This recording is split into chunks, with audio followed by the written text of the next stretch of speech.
Let me show you how to use these foldable diamond knife sharpeners. So they fold up in plastic. The nice thing about these is it is quite long. So it's got your 400 on this side, 600 on this side. So I'm going to sharpen this kitchen knife. You can see it's very, very dull. I don't know if this has ever been sharpened. If I try to cut my hair with this, it does absolutely nothing. So we'll start with the 400, the larger grit size. Very lightly, you just go over this and you alternate.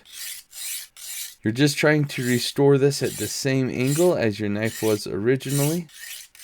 And obviously on a really dull blade, you're going to have to make quite a few more passes.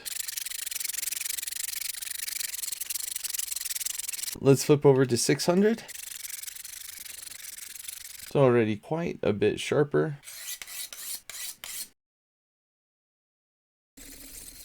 Alright, that's quite a bit sharper. Now when I cut my hairs, you can see that the hair is shaving off. Still got a ways to go, but definitely a lot sharper. These diamond sharpeners were sent to me so I could test them out and make this video. What I really like about these is they work like a whetstone, but you don't need oil or water. And what's really nice about these is you can fold them up like this, put them in your pocket if you need to carry it around. It will work for all your blades. So yes, you can use it for your kitchen tools or your pocket knives. You can use it for your gardening tools as well. That's mostly what I use these for, is my pruning shears. Every time I prune, I will sharpen them up a little bit with this. They also work great for scissors and things like that. Both sharpeners are the same. They have 400 and 600. You can get diamond sharpeners that go finer than that, but I find these are good for just kind of general purpose, just to get your blades to back how they were originally.